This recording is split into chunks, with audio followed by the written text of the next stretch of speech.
পশ্চিমবঙ্গ সরকারের উদ্যোগে Bhumij development board গঠন হলেও বোর্ডের সমস্ত কাজ থমকে রয়েছে। বোর্ডের কাজে গতি আনতে পুরুলিয়া জেলা পরিষদের সভাকক্ষে পশ্চিমবঙ্গ ভূমিজ উন্নয়ন বোর্ডের চেয়ারম্যান রামপদ সিং সর্দারের নেতৃত্বে বোর্ডের সদস্যদের নিয়ে বৈঠক অনুষ্ঠিত হলো। এই বৈঠকে পুরুলিয়া, বাঁকুড়া, ঝাড়গ্রাম, পশ্চিম বর্ধমান থেকে মোট 11 জনের মধ্যে 7 জন সদস্য উপস্থিত ছিলেন।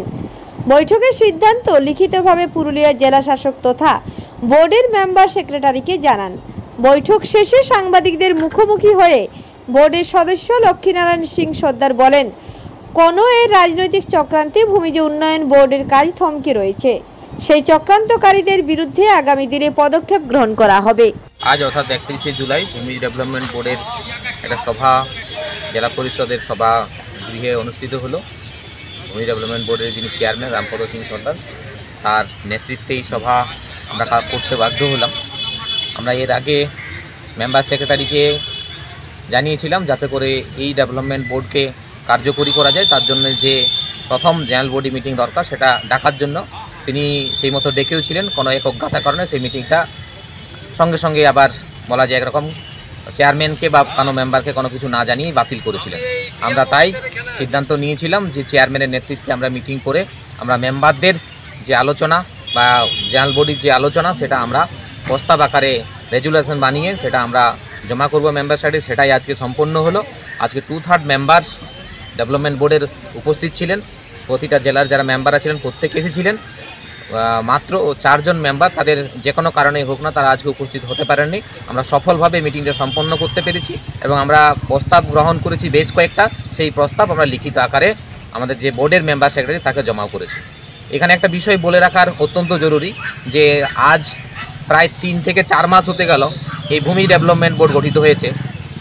এই পুরুলিয়া, বাঁকুড়া, ঝাড়গ্রামের প্রান্তিক যে আদিবাসী ভূমি সম্প্রদায়ের মানুষ তাদের উন্নয়ন কল্পে সরকারের উদ্যোগকে আমরা সাধুবাদ জানিয়েছি। মুখ্যমন্ত্রী এই উদ্যোগকেও আমরা সাধুবাদ জানিয়েছি। আমরা এখনও তো মুখ্যমন্ত্রীকে ধন্যবাদ জানাই, কিন্তু আমরা বলতে দুঃখ নেই, আজ বলতে আফসোস হচ্ছে তার এই দলের কিছু নেতা, তার এই দলের কিছু রাজনৈতিক কর্মী যারা এই সমস্ত প্রান্তিক মানুষদেরকে ভুল বুঝিয়ে এই সমস্ত মানুষদেরকে বিভিন্নভাবে মিথ্যা প্রতিশ্রুতি দিয়ে নিজেদের রাজনৈতিক কেরিয়ার গড়তে যায়, তাদের ইন্ধনে, তাদের প্রচ্ছন্ন মদতে কোথাও না কোথাও এই বোর্ডকে কাজ করতে দেওয়া হচ্ছে না।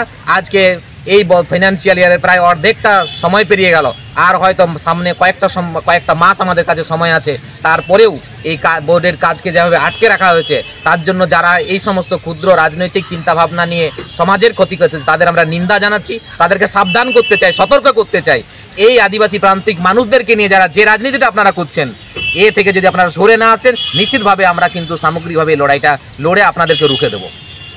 কি বলবেন সেই বিষয়ে? হ্যাঁ, সরকারিভাবে গজেট নোটিফিকেশন হয়ে বোর্ড গঠনের প্রশাসনিক যা প্রক্রিয়া সমস্ত সম্পূর্ণ হলেও কোথাও না কোথাও ইন্ধন দিয়ে একটা ছায়া পেছনে কাজ করছে যারা সরকারি যে সমস্ত আধিকারিকরা আছে তারাকে আপত্তি জানাচ্ছে, তাদেরকে বাধা দিচ্ছে বোর্ডের কাজ করতে। এই জন্যেই আমাদের সমাজের মানুষের মধ্যে একটা ক্ষোভের সঞ্চার ঘটেছে। তাই আমরা আজকে বাধ্য হয়ে চেয়ারম্যানের নেতৃত্বে আমরা মিটিং ডেকেছি। দেখা গেছে সেখানে প্রায় 2/3 বেশি মেম্বার উপস্থিত থেকে প্রমাণ করে দিয়েছে যে আমরা এই ডেভেলপমেন্ট বোর্ড কার্যকরী হোক এবং সমাজের উন্নয়ন হোক, এটা আমরা প্রত্যেকটা মেম্বার চাই। আপনারা তো প্রশাসনিকভাবে জানালেন ঊর্ধ্বতন কর্তৃপক্ষকে, কি আশ্বাস পেলেন? আশ্বাস এরকম বলার মতো আমরা কিছুই পাইনি। আমাদের মনে হয় আরও কিছু লড়াইয়ের জন্য আমাকে তৈরি হতে হবে, সেরকমই আমরা ইঙ্গিত পেয়েছি। কারণ সেরকম প্রশাসনিক যে সহযোগিতা আমাদের কাছে আশা করেছিলাম আমরা, সেরকম সহযোগিতা বা আশ্বাস আমরা কিছুই পাইনি।